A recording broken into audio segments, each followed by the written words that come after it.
ಇಂದಿನಿಂದ ಏನು parliament session ಕೂಡ ಆರಂಭ ಆಗ್ತಾ ಇರತಕ್ಕಂಥದ್ದು. ಪಾರ್ಲಿಮೆಂಟ್ ಸೆಷನ್ನಲ್ಲಿ ಸಾಕಷ್ಟು ವಿಚಾರಗಳು ಕೂಡ ಚರ್ಚೆಯಾಗುವಂತಹ ಸಾಧ್ಯತೆ ಇದೆ. ಇದರ ಬಗ್ಗೆ ಮಾತನಾಡಲಿಕ್ಕೆ ನಮ್ಮ ಜೊತೆ ಸಂಸದರಾದ ಕೋಟಾ ಶ್ರೀನಿವಾಸ್ ಪೂಜಾರಿ ಅವರಿದ್ದಾರೆ, ಅವರನ್ನು ಮಾತನಾಡ್ಸೋಣ. ಸರ್, ಮೊದಲಿಗೆ ಇಂದು ಸಂಸತ್ ಅಧಿವೇಶನ ಆರಂಭ ಆಗ್ತಾ ಇದೆ. ಕಾಂಗ್ರೆಸ್ ಏನಿದೆ, ಕಾಂಗ್ರೆಸ್ ವಿಪಕ್ಷಗಳೆಲ್ಲವೂ ಸೇರಿಕೊಂಡು ಈ ಬಾರಿಯ ವಕ್ ವಿಚಾರವಾಗಿ ಚರ್ಚೆ ಮಾಡುವಂತಹ ಸಾಧ್ಯತೆಗಳಿದೆ. ಇದ್ರ ಬಗ್ಗೆ ಏನು? ಪ್ರಜಾಪ್ರಭುತ್ವದಲ್ಲಿ ಒಂದು ಮಸೂದೆ ಮಂಡನೆಯಾದಾಗ ಕಳೆದ ಸಾರಿ ಕಾಂಗ್ರೆಸ್ಸು ಸೇರಿದಂತೆ ಅವರ ಒಕ್ಕೂಟಗಳೆಲ್ಲವೂ ಕೂಡ ವಕ್ ವಿಚಾರದ ಬಗ್ಗೆ ಚರ್ಚೆ ಮಾಡಿದೆವು. ಸರ್ಕಾರದ ವತಿಯಿಂದ, ಭಾರತ ಸರ್ಕಾರದ ವತಿಯಿಂದ, ಮೋದಿಜಿಯವರ ಸರ್ಕಾರದ ವತಿಯಿಂದ ಈ ವಕ್ ಮಸೂದೆಯನ್ನು ನಾವು ಜಂಟಿ ಸದನ ಸಮಿತಿಗೆ ಹಾಕ್ತೇವೆ ಅಂತೇಳಿ ಹಾಕ್ತೇವೆ. ಈ ವ್ಯವಸ್ಥೆಯಲ್ಲಿ ಹಾಗೆ ಚರ್ಚೆ ಮಾಡಲಿಕ್ಕೆ ಅವಕಾಶ ಮಾಡಿಕೊಡಬೇಕು ಅಂಥೇಳಿ ವಕ್ ಮಸೂದೆಯನ್ನು ಪಾಸ್ ಮಾಡಲಿಕ್ಕೆ ಬೇಕಾದಂಥ ಎಲ್ಲ ಬಹುಮತಗಳಿದ್ದಾಗಲೂ ಕೂಡ ಪ್ರಧಾನಮಂತ್ರಿಯವರು ಅದನ್ನು ಚರ್ಚೆ ಮಾಡಲಿಕ್ಕೋಸ್ಕರ ಜಂಟಿ ಸಲಹಾ ಸಮಿತಿಗೆ ಹಾಕಿರ್ತಾರೆ. ಜಂಟಿ ಸದನ ಸಮಿತಿ ಅನ್ನೋದು ಅಂತಿಮವಾಗಿ ತನ್ನ ವರದಿಯನ್ನು ಇವತ್ತು ನಾಳೆ ಕೊಡ್ತದೆ ಅಂತ ನಾವು ಯೋಚನೆ ಮಾಡಿದರೆ ಆ ಮಸೂದೆ ಮಂಡನೆ ಆಗುತ್ತೆ. ಮಂಡನೆ ಆದಾಗ ಚರ್ಚೆ ಮಾಡಲಿಕ್ಕೆ ಅವಕಾಶಗಳಿದೆ. ಕಾಂಗ್ರೆಸ್ನವರು ರಾಜಕೀಯ ಕಾರಣಗಳಿಗೋಸ್ಕರ ಯಾರನ್ನಾದರೂ ಓಲೈಸಬೇಕು ಅನ್ನೋ ಕಾರಣಕ್ಕೋಸ್ಕರ, ಒಂದು ವರ್ಗದ ಮತವನ್ನು ಗಟ್ಟಿಗೊಳಿಸಬೇಕು ಅನ್ನುವ ಕಾರಣಕ್ಕೋಸ್ಕರ ರಾಷ್ಟ್ರದ ಎಲ್ಲರ ಹಿತಗಳನ್ನು ಬಲಿ ಕೊಡುವಂಥ ಸಂಪ್ರದಾಯಗಳಿಗೆ ಅವರು ಹೋಗೊಟ್ಟವರು. ಆ ಕಾರಣಕ್ಕೆ ಒಪ್ಪನ್ನು ಮಸೂದೆಯನ್ನು ವಿರೋಧ ಮಾಡಲಿಕ್ಕೆ ಅವರು ಪ್ರಯತ್ನ ಮಾಡ್ತಾರೆ. ವಾಸ್ತವಿಕವಾಗಿ ಊಹಿಸಿದ್ದೆಲ್ಲವೂ ನನ್ನದು ಭೂಮಿ ಅಂತ ಏನಾದರೂ ಯೋಚನೆ ಮಾಡುವಂಥ ಮಟ್ಟಕ್ಕೆ ಒಪ್ಪಿನವರು ಬಂದರೆ ಅದನ್ನು ನಿಯಂತ್ರಣ ತರಲೇಬೇಕಾದಂಥ ಅನಿವಾರ್ಯತೆ ಪ್ರಜಾಪ್ರಭುತ್ವ ವ್ಯವಸ್ಥೆಯಲ್ಲಿ ಸರ್ಕಾರಕ್ಕಿದೆ. ಆ ಕಾರಣಕ್ಕೆ ಒಪ್ಪುವ ಮಸೂದೆಯನ್ನು ನಾವು ತರ್ತಾ ಇದ್ದೇವೆ, ನಾವು ಅದನ್ನು ಪಾಸ್ ಮಾಡ್ತೇವೆ. ಈಗ ಪರಿಷ್ಕರಣೆಗೂ ವಿರೋಧ ವ್ಯಕ್ತ ಆಗ್ತಾ ಇದೆ ವಿಪಕ್ಷಗಳಿಂದ. ಅದರ ಜೊತೆಗೆ ಈಗ ಮಸೂದೆಯನ್ನು ಜಾರಿಗೆ ತರೋದಕ್ಕೆ ಸಾಕಷ್ಟು ವಿರೋಧ ಕೂಡ ವ್ಯಕ್ತ ಆಗ್ತಾ ಇರ್ತಕ್ಕಂಥದ್ದು. ಇದ್ರ ಬಗ್ಗೆ ಕಾಂಗ್ರೆಸ್ ವಿರೋಧ ಯಾಕೆ ಅನ್ನುವಂಥದ್ದು? ಕಾಂಗ್ರೆಸ್ ವಿರೋಧ ಯಾವ ಕಾರಣಕ್ಕೂ ಅಲ್ಲ. ಅವ್ರು ಕಾಯಂ ಒಟ್ಟನ್ನು ಗಟ್ಟಿ ಮಾಡಿಕೊಳ್ಳಿಕ್ಕೆ, ಈ ರಾಷ್ಟ್ರದ ಹಿತವನ್ನು ಗಮನದ ಇಟ್ಕೊಂಡ್ರೆ, ಎಲ್ಲ ಸಮುದಾಯದ ಹಿತವನ್ನು ಗಲಾಟೆ ಇಟ್ಕೊಂಡ್ರೆ, ಯಾವುದೋ ಮಠಮಂದಿರ ಹಿತವನ್ನು ಗಮನದ ಇಟ್ಕೊಂಡ್ರೆ, ರಾಷ್ಟ್ರೀಯತೆ, ಪ್ರಜಾಪ್ರಭುತ್ವ ಮತ್ತು ಸಮಪಾಲು, ಸಾಮಾಜಿಕ ನ್ಯಾಯ ಎಲ್ಲವನ್ನು ಗಮನದಲ್ಲಿಟ್ಕೊಂಡ್ರೆ ವಕ್ ಮಸೂದೆ ಇವತ್ತು ಬರಲೇಬೇಕಾದಂಥ ಅನಿವಾರ್ಯತೆ ಇದೆ. ಎಲ್ಲದಕ್ಕೂ ನಿಯಂತ್ರಣ ಬೇಕು. ಆದರೆ ಒಂದಿಷ್ಟು ನಮ್ಮ ಮತದ ಬುಟ್ಟಿ ಮತ್ತಷ್ಟು ಗಟ್ಟಿ ಮಾಡೋದಕ್ಕೋಸ್ಕರ ಅಥವಾ ಒಂದು ವರ್ಗವನ್ನು ಓಲೈಸುವುದಕ್ಕೋಸ್ಕರ ಕಾಂಗ್ರೆಸ್ ಮತ್ತು AND ಒಕ್ಕೂಟ ಈ ವಕ್ಫನ್ನು ವಿರೋಧಿಸ್ತಿದೆ. ಅವರಿಗೂ ಗೊತ್ತಿದೆ ನ್ಯಾಯ ಯಾವುದು ಅಂತೇಳಿ, ಸರಿ ಯಾವುದು ಅಂತ ಅವರಿಗೂ ಗೊತ್ತಿದೆ. ಓಟಿಗೋಸ್ಕರ ಮಾಡುವಂಥ ತಂತ್ರ ಆಗಿ ಇವತ್ತು ರೂಪುಗೊಂಡಿದೆ ವಕ್ ಮಸೂದೆ.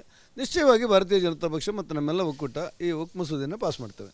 ಸರ್, ಈಗ ಮಸೂದೆಗಳ ವಿಚಾರಕ್ಕೆ ಸಂಬಂಧಪಟ್ಟಂತೆ ಇಂದು ಕೇಂದ್ರ ಸರ್ಕಾರದ ನಿರ್ಧಾರಗಳೇನಿದೆ ಇದು ಮುಸ್ಲಿಮರ ವಿರೋಧ ಎನ್ನುವಂಥದ್ದು ಕಾಂಗ್ರೆಸ್ಸಿಗರ ಆರೋಪ. ಸರ್, ಸಹಜವಾಗಿ ಕಾಂಗ್ರೆಸ್ಸಿಗರು ಒಂದು ವರ್ಗದ, ನಾನು ಹೇಳಿದಂಥ ಮುಸ್ಲಿಂ ಮತಗಳನ್ನು ತಮ್ಮ ಹತ್ರ ಭದ್ರಪಡಿಸಿಕೊಳ್ಬೇಕು ಅಂತ ಹೇಳಿ ಅವರನ್ನು ಒಂದು ರೀತಿ ಓಲೈಕೆ ಮಾಡಬೇಕು ಅನ್ನೋ ಕಾರಣಕ್ಕೋಸ್ಕರ, ಅವರ ಹಿತರಕ್ಷಣೆಯನ್ನು ನಾವು ಮಾಡಬೇಕು ಅನ್ನುವ ಕಾರಣಕ್ಕೋಸ್ಕರ ಇಂಥ ತಂತ್ರಗಳನ್ನು ಮತ್ತು ಇಂಥ ಪ್ರಕ್ರಿಯೆಗಳನ್ನು ಮಾಡ್ತಾ ಇದ್ದಾರೆ. ವಾಸ್ತವಿಕವಾಗಿ ಮುಸ್ಲಿಮರ ಬಗ್ಗೆ ಅವರಿಗೆ ಎಷ್ಟು ಕಾಳಜಿ ಇದೆ ಅನ್ನೋದು ಚರ್ಚೆ. ಯಾಕಂದ್ರೆ ತ್ರಿವಳಿ ತಲಾಖ್ ಮಸೂದೆ ಮುಸ್ಲಿಂ ಮಹಿಳೆಯೊಬ್ಬಳ ಬದುಕಿನಿಗೆ ಹಕ್ಕಿಗೆ ರಕ್ಷಣೆ ಕೊಡುವಂಥ ಒಂದು ಮಸೂದೆ, ಅದನ್ನು ಕೂಡ ವಿರೋಧಿಸ್ತಾರೆ. ಯಾಕಂದರೆ ಒಂದು ಕಡೆ ಆ ಸಮುದಾಯದ ಎಲ್ಲರಿಗೂ ಕೂಡ ಸಾಮಾಜಿಕ ನ್ಯಾಯ ಕೊಡಬೇಕು ಅಂತ ಹೇಳಿದರೆ ತ್ರಿವಳಿ ತಲಾಖನ್ನು ಬೆಂಬಲಿಸಬೇಕಾಗಿತ್ತು. ಆದರೆ ತ್ರಿವಳಿ ತಲಾಖನ್ನು ತಂದಾಗ ಅದನ್ನು ಕೂಡ ವಿರೋಧಿಸ್ತಾರೆ. ಯಾಕಂದರೆ ಆ ಮಹಿಳೆಯರಿಗೂ ಸ್ವಾತಂತ್ರ್ಯ ಸಿಗಬಾರ್ದು ಅನ್ನೋದು ಅವ್ರ ಯೋಚನೆ ಇದೆ. ಕೇವಲ ಓಟಿಗೋಸ್ಕರ ಮಾಡುವಂಥ ತಂತ್ರವನ್ನು ಕಾಂಗ್ರೆಸ್ ಮತ್ತು ಅವರ ಒಕ್ಕೂಟ ಮಾಡುತ್ತೆ ಅಂತ ಇದರಿಂದ ಅರ್ಥ ಆಗುತ್ತೆ. ಸರ್, ಈಗ ರಾಜ್ಯದಲ್ಲಿ ಬೈ ಎಲೆಕ್ಷನ್ನಲ್ಲಿ ಮುಖ್ಯವಾಗಿ ಮೂರು ಕ್ಷೇತ್ರಗಳಲ್ಲಿ NDA ಮೈತ್ರಿಕೂಟ ಸೋಲನ್ನು ಅನುಭವಿಸಿದೆ. ಇದರ ಪರಾಮರ್ಶೆ ಆಗಿದೆಯಾ ರಾಜ್ಯದಲ್ಲಿ ಅಂತ? ಒಂದು ಚುನಾವಣೆ ನಮ್ಮ ದೃಷ್ಟಿಯಲ್ಲಿ ನಾವು ಒಂದೆರಡನ್ನು ಗೆಲ್ತೇವೆ ಅಂತ ಅನಿಸಿತ್ತು ನಮಗೆ. ಒಂದು ಚುನಾವಣೆ ಬೇರೆ ಬೇರೆ ಆಯಾಮದಲ್ಲಿ ಫಲಿತಾಂಶ ಪ್ರಕಟ ಆಗುತ್ತೆ. ಅಲ್ಲಿ ಬೇರೆ ಬೇರೆ ಕಾರಣಕ್ಕೂ ಫಲಿತಾಂಶಗಳು ಬರುತ್ತೆ. ಒಂದು ಚುನಾವಣೆ ಅಥವಾ ಒಂದು ಉಪಚುನಾವಣೆ, ಒಂದೆರಡು ಕ್ಷೇತ್ರ ಉಪಚುನಾವಣೆ ಇಡೀ ರಾಜ್ಯದ ಜನಾಭಿಪ್ರಾಯದ ಒಟ್ಟು ಮೌಲ್ಯಮಾಪನ ಅಲ್ಲ. ಆದರೆ ಅವ್ರು ಗೆದ್ದಿದ್ದಾರೆ ಅನ್ನೋದು ಅಲ್ಲಗಳೆಯಲಿಕ್ಕೆ ಸಾಧ್ಯ ಇಲ್ಲ. ಆ ಕಾರಣಕ್ಕೆ ಪ್ರತಿಪಕ್ಷವಾಗಿ ನಮ್ಮಲ್ಲಿರುವಂಥ ಲೋಪದೋಷಗಳೇನು ಅನ್ನೋದನ್ನು ಪರಾಮರ್ಶೆ ಮಾಡಿಕೊಳ್ಬೇಕಾದಂಥ ಅಗತ್ಯ ಇದೆ. ಒಂದು ಹಂತದಲ್ಲಿ ಮಾಡ್ತಾ ಇದ್ದಾರೆ, ಅದು ಸರಿ ಮಾಡ್ಕೊಳ್ತೇವೆ ಅಂತ ನಮಗನ್ಸುತ್ತೆ. ಪ್ರಬಲ ಪ್ರತಿಪಕ್ಷವಾಗಿ ನಾಡಿದ್ದಿನ 9ನೇ ತಾರೀಕಿನ ವಿಧಾನಸಭೆ ವಿಧಾನ ಪರಿಷತ್ತಿನ ಕಾರ್ಯಕಲಾಪಗಳಲ್ಲಿ ಇಡೀ ಕರ್ನಾಟಕದ ಪ್ರತಿಪಕ್ಷ ಒಟ್ಟಾಗಿ ಒಂದಾಗಿ ಕೆಲಸ ಮಾಡುತ್ತೆ. ನಾನು ಒಂದು ಮಾತನ್ನು ಸರ್ಕಾರಕ್ಕೆ ಹೇಳಬೇಕು ಅಂತ ಅನಿಸಿದ್ದೆ. ನಾನು ಕೂಡ ಪ್ರತಿಪಕ್ಷ ನಾಯಕನಾಗಿ ಕೆಲಸ ಮಾಡಿದವ. ಕೇವಲ 6-7 ದಿವಸಗಳ ಕಾಲ ನೀವೇನಾದರೂ ಈ ಸದನ ನಡೆಸ್ತಿರಲ್ಲ, ಏನು ಈ ಸದನಲ್ಲಿ ಏನು ಚರ್ಚೆ ಮಾಡಲಿಕ್ಕೆ ಸಾಧ್ಯ ಇದೆ? ಕನಿಷ್ಠ 1 ತಿಂಗಳ ಕಾಲ ಆದರೂ ಮಾಡಬೇಕಿತ್ತು ಅನ್ನೋ ನಿಯಮ ಇದೆ. ಅದನ್ನು ಎರಡೂ ಸ್ಪೀಕರ್ ಅವರು ಯಾವ ರೀತಿ ತಗೊಂಡಿದ್ದಾರೆ ನನಗೆ ಗೊತ್ತಿಲ್ಲ. ನನ್ನ ದೃಷ್ಟಿಯಲ್ಲಿ 1 ತಿಂಗಳ ಕಾಲ ನಡೆಸಬೇಕು ಅಂತ ಅನಿಸಿತ್ತು ನನಗೆ. ಆದರೂ ಕೂಡ ನಾಡಿನ ಸರ್ಕಾರದ ಒಟ್ಟಾರೆ ವ್ಯವಸ್ಥೆಗಳನ್ನು ವಿರೋಧಿಸುವಂಥ ಯೋಚನೆಯನ್ನು ನಮ್ಮ ಪಾರ್ಟಿ ಮತ್ತು NDA ಒಕ್ಕೂಟ ಮಾಡುತ್ತೆ. ಸರ್, ಬಹಳ ಪ್ರಮುಖವಾಗಿ ಈಗ CM ಮೂಡಾ ಹಗರಣ ಏನಿದೆ, ಈ ವಿಚಾರವಾಗಿ ಕಳೆದ 2 ದಿನಗಳ ಹಿಂದೆ ಅಷ್ಟೇ CM ಅವರ ವಕೀಲರನ್ನ ಕೂಡ ದೆಹಲಿಯಲ್ಲಿ ಭೇಟಿಯಾಗಿದ್ದರು. ಎಲ್ಲೋ ಒಂದು ಕಡೆ ಸಿ ಎಂಗೆ ಭಯ ಶುರುವಾಗಿದೆಯಾ ಮೂಡಾ ವಿಚಾರದಲ್ಲಿ ಎನ್ನುವಂಥದ್ದು. ಈಗ ಒಂದು ಚುನಾವಣೆಯ ಗೆಲುವು ಒಂದು ವಿಚಾರಕ್ಕೆ ಕೊಟ್ಟಿರುವಂಥ ಸರ್ಟಿಫಿಕೇಟ್ ಅಲ್ಲ. ಹಾಗಾಗಿ ಮೋಡದ ವಿಚಾರದಲ್ಲಿ ಸರ್ಕಾರದ ಮೇಲೆ ಇರುವಂಥ ಆರೋಪಗಳು ಏನು ತನಿಖೆ ಆಗಬೇಕು, ತನಿಖೆ ಆಗಲೇಬೇಕಾದಂಥ ಅನಿವಾರ್ಯತೆ ಮಧ್ಯೆ ಇವತ್ತು ವ್ಯವಸ್ಥೆ ಇದೆ. ಈ ಫಲಿತಾಂಶಗಳು ಬೇರೆ, ಮೋಡ ತನಿಖೆ ಬೇರೆ. ಹಾಗಾಗಿ ನನಗನ್ಸುತ್ತೆ ಮೋಡ ತನಿಖೆ ತನ್ನದೇ ಆದ ದಾರಿಯಲ್ಲಿ ಸಾಗುತ್ತೆ. ಇಂದಿನಿಂದ ಪಾರ್ಲಿಮೆಂಟ್ ಸೆಷನ್ ಕೂಡ ಆರಂಭ ಆಗ್ತಾ ಇರತಕ್ಕಂಥದ್ದು. ಪಾರ್ಲಿಮೆಂಟ್ ಸೆಷನ್ನಲ್ಲಿ ಸಾಕಷ್ಟು ವಿಚಾರಗಳು ಕೂಡ ಚರ್ಚೆಯಾಗುವಂತಹ ಸಾಧ್ಯತೆ ಇದೆ. ಇದರ ಬಗ್ಗೆ ಮಾತನಾಡಲಿಕ್ಕೆ ನಮ್ಮ ಜೊತೆ ಸಂಸದರಾದ ಕೋಟಾ ಶ್ರೀನಿವಾಸ್ ಪೂಜಾರಿ ಅವರಿದ್ದಾರೆ. ಅವರನ್ನು ಮಾತನಾಡ್ಸೋಣ. ಸರ್, ಮೊದಲಿಗೆ ಇಂದು ಸಂಸತ್ ಅಧಿವೇಶನ ಆರಂಭ ಆಗ್ತಾ ಇದೆ. ಕಾಂಗ್ರೆಸ್ ಏನಿದೆ, ಕಾಂಗ್ರೆಸ್ ವಿಪಕ್ಷಗಳೆಲ್ಲವೂ ಸೇರಿಕೊಂಡು ಈ ಬಾರಿಯ ವಕ್ ವಿಚಾರವಾಗಿ ಚರ್ಚೆ ಮಾಡುವಂತಹ ಸಾಧ್ಯತೆಗಳಿದೆ. ಇದ್ರ ಬಗ್ಗೆ ಏನು? ಪ್ರಜಾಪ್ರಭುತ್ವದಲ್ಲಿ ಒಂದು ಮಸೂದೆ ಮಂಡನೆಯಾದಾಗ ಕಳೆದ ಸಾರಿ ಕಾಂಗ್ರೆಸ್ಸು ಸೇರಿದಂತೆ ಅವರ ಒಕ್ಕೂಟಗಳೆಲ್ಲವೂ ಕೂಡ ವಕ್ ವಿಚಾರದ ಬಗ್ಗೆ ಚರ್ಚೆ ಮಾಡಿದೆವು. ಸರ್ಕಾರದ ವತಿಯಿಂದ, ಭಾರತ ಸರ್ಕಾರದ ವತಿಯಿಂದ, ಮೋದಿಜಿಯವರ ಸರ್ಕಾರದ ವತಿಯಿಂದ ಈ ವಕ್ ಮಸೂದೆಯನ್ನು ನಾವು ಜಂಟಿ ಸದನ ಸಮಿತಿಗೆ ಹಾಕ್ತೇವೆ ಅಂತೇಳಿ ಹಾಕ್ತೇವೆ. ಈ ವ್ಯವಸ್ಥೆಯಲ್ಲಿ ಹಾಗೆ ಚರ್ಚೆ ಮಾಡಲಿಕ್ಕೆ ಅವಕಾಶ ಮಾಡಿಕೊಡಬೇಕು ಅಂಥೇಳಿ ವಕ್ ಮಸೂದೆಯನ್ನು ಪಾಸ್ ಮಾಡಲಿಕ್ಕೆ ಬೇಕಾದಂಥ ಎಲ್ಲ ಬಹುಮತಗಳಿದ್ದಾಗಲೂ ಕೂಡ ಪ್ರಧಾನಮಂತ್ರಿಯವರು ಅದನ್ನು ಚರ್ಚೆ ಮಾಡಲಿಕ್ಕೋಸ್ಕರ ಜಂಟಿ ಸಲಹಾ ಸಮಿತಿಗೆ ಹಾಕಿರ್ತಾರೆ. ಜಂಟಿ ಸದನ ಸಮಿತಿ ಅನ್ನೋದು ಅಂತಿಮವಾಗಿ ತನ್ನ ವರದಿಯನ್ನು ಇವತ್ತು ನಾಳೆ ಕೊಡ್ತದೆ ಅಂತ ನಾವು ಯೋಚನೆ ಮಾಡಿದರೆ ಆ ಮಸೂದೆ ಮಂಡನೆ ಆಗುತ್ತೆ. ಮಂಡನೆ ಆದಾಗ ಚರ್ಚೆ ಮಾಡಲಿಕ್ಕೆ ಅವಕಾಶಗಳಿದೆ. ಕಾಂಗ್ರೆಸ್ನವರು ರಾಜಕೀಯ ಕಾರಣಗಳಿಗೋಸ್ಕರ ಯಾರನ್ನಾದರೂ ಓಲೈಸಬೇಕು ಅನ್ನೋ ಕಾರಣಕ್ಕೋಸ್ಕರ, ಒಂದು ವರ್ಗದ ಮತವನ್ನು ಗಟ್ಟಿಗೊಳಿಸಬೇಕು ಅನ್ನೋ ಕಾರಣಕ್ಕೋಸ್ಕರ ರಾಷ್ಟ್ರದ ಎಲ್ಲರ ಹಿತಗಳನ್ನು ಬಲಿ ಕೊಡುವಂಥ ಸಂಪ್ರದಾಯಗಳಿಗೆ ಅವರು ಹೋಗೊಟ್ಟವರು. ಆ ಕಾರಣಕ್ಕೆ ಒಪ್ಪನ್ನು ಮಸೂದೆಯನ್ನು ವಿರೋಧ ಮಾಡಲಿಕ್ಕೆ ಅವರು ಪ್ರಯತ್ನ ಮಾಡ್ತಾರೆ. ವಾಸ್ತವಿಕವಾಗಿ ಊಹಿಸಿದ್ದೆಲ್ಲವೂ ನನ್ನದು ಭೂಮಿ ಅಂತ ಏನಾದರೂ ಯೋಚನೆ ಮಾಡುವಂಥ ಮಟ್ಟಕ್ಕೆ ಒಪ್ಪಿನವರು ಬಂದರೆ ಅದನ್ನು ನಿಯಂತ್ರಣ ತರಲೇಬೇಕಾದಂಥ ಅನಿವಾರ್ಯತೆ ಪ್ರಜಾಪ್ರಭುತ್ವ ವ್ಯವಸ್ಥೆಯಲ್ಲಿ ಸರ್ಕಾರಕ್ಕಿದೆ. ಆ ಕಾರಣಕ್ಕೆ ಒಪ್ಪುವ ಮಸೂದೆಯನ್ನು ನಾವು ತರ್ತಾ ಇದ್ದೇವೆ. ನಾವು ಅದನ್ನು ಪಾಸ್ ಮಾಡ್ತೇವೆ. ಈಗ ಪರಿಷ್ಕರಣೆಗೂ ವಿರೋಧ ವ್ಯಕ್ತ ಆಗ್ತಾ ಇದೆ ವಿಪಕ್ಷಗಳಿಂದ. ಅದರ ಜೊತೆಗೆ ಈಗ ಮಸೂದೆಯನ್ನು ಜಾರಿಗೆ ತರೋದಕ್ಕೆ ಸಾಕಷ್ಟು ವಿರೋಧ ಕೂಡ ವ್ಯಕ್ತ ಆಗ್ತಾ ಇರ್ತಕ್ಕಂಥದ್ದು. ಇದ್ರ ಬಗ್ಗೆ ಕಾಂಗ್ರೆಸ್ ವಿರೋಧ ಯಾಕೆ ಅನ್ನುವಂಥದ್ದು? ಕಾಂಗ್ರೆಸ್ ವಿರೋಧ ಯಾವ ಕಾರಣಕ್ಕೂ ಅಲ್ಲ.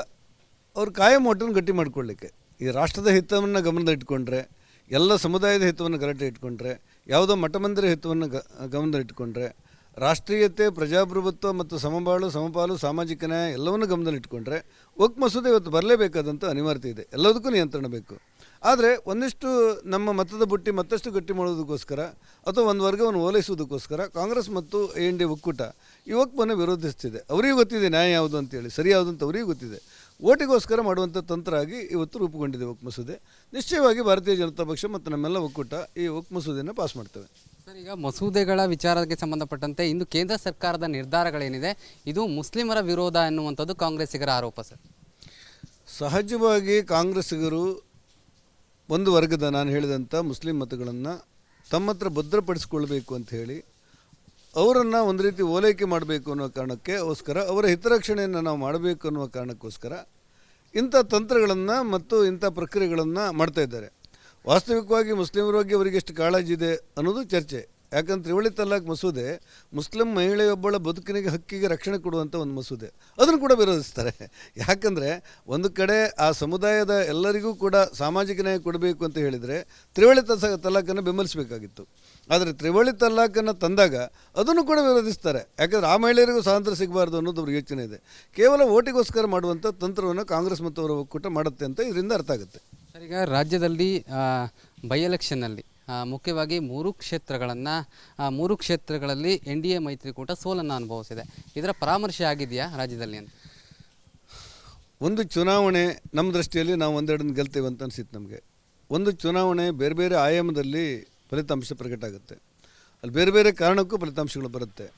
ಒಂದು ಚುನಾವಣೆ ಅಥವಾ ಒಂದು ಉಪಚುನಾವಣೆ, ಒಂದೆರಡು ಕ್ಷೇತ್ರ ಉಪಚುನಾವಣೆ ಇಡೀ ರಾಜ್ಯದ ಜನಾಭಿಪ್ರಾಯದ ಒಟ್ಟು ಮೌಲ್ಯಮಾಪನ ಅಲ್ಲ. ಆದರೆ ಅವ್ರು ಗೆದ್ದಿದ್ದಾರೆ ಅನ್ನೋದು ಅಲ್ಲಗಳೆಯಲಿಕ್ಕೆ ಸಾಧ್ಯ ಇಲ್ಲ. ಆ ಕಾರಣಕ್ಕೆ ಪ್ರತಿಪಕ್ಷವಾಗಿ ನಮ್ಮಲ್ಲಿರುವಂಥ ಲೋಪದೋಷಗಳೇನು ಅನ್ನೋದನ್ನು ಪರಾಮರ್ಶೆ ಮಾಡಿಕೊಳ್ಬೇಕಾದಂಥ ಅಗತ್ಯ ಇದೆ. ಒಂದು ಹಂತದಲ್ಲಿ ಮಾಡ್ತಾ ಇದ್ದಾರೆ, ಅದು ಸರಿ ಮಾಡ್ಕೊಳ್ತೇವೆ ಅಂತ ನಮಗನ್ಸುತ್ತೆ.